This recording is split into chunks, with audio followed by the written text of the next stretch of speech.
I'm Rafal Jaki and I work for CD Projekt RED. How have you seen the Witcher games evolve over the years?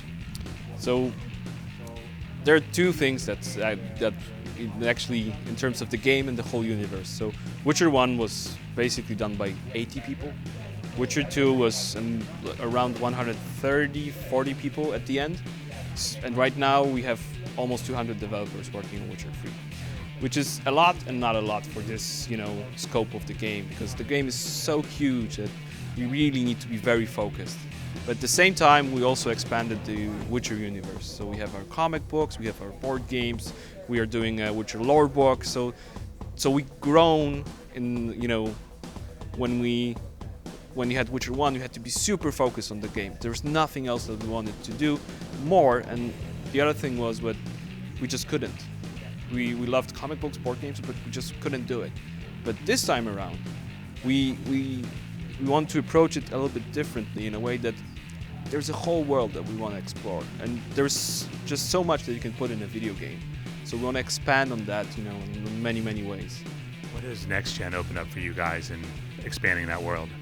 So I think we hit the jackpot, the sweet spot actually, because obviously we started as a PC game, then Witcher 2 came from Xbox 360 and was really, we couldn't do it on PS3 for various reasons. But right now PS4, Xbox One and PCs, they're basically similar in architecture, and so we can actually, it's so much easier, it's not easy, but it's so much easier to actually go into the next gen territory and do whole communities, open world, a huge grandeur scale, and the graphic fidelity. You can do basically whatever you want if you have the talent and the manpower to actually do that. And we try to push it as hard as we can. When it comes to storytelling, how are you guys pushing things, especially from the level of this being a mature game?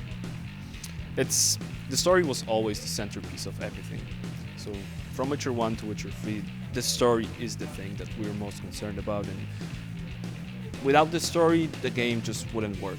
And I feel that with Witcher 3, because it's the end of the saga, the legend ends here. We have a proper ending for Geralt, and because of that, we had to answer all those questions that came up over Witcher 1 and Witcher 2. So it was very challenging. Again, we had open world and a great story they wanted to tell. So that was very challenging, but I think we nailed it, and it's really done really well from our perspective, and I think people will love it. What's your guys' perspective when it comes to creating something that does have that driving story, but is open enough that people can go and do what they want along the way?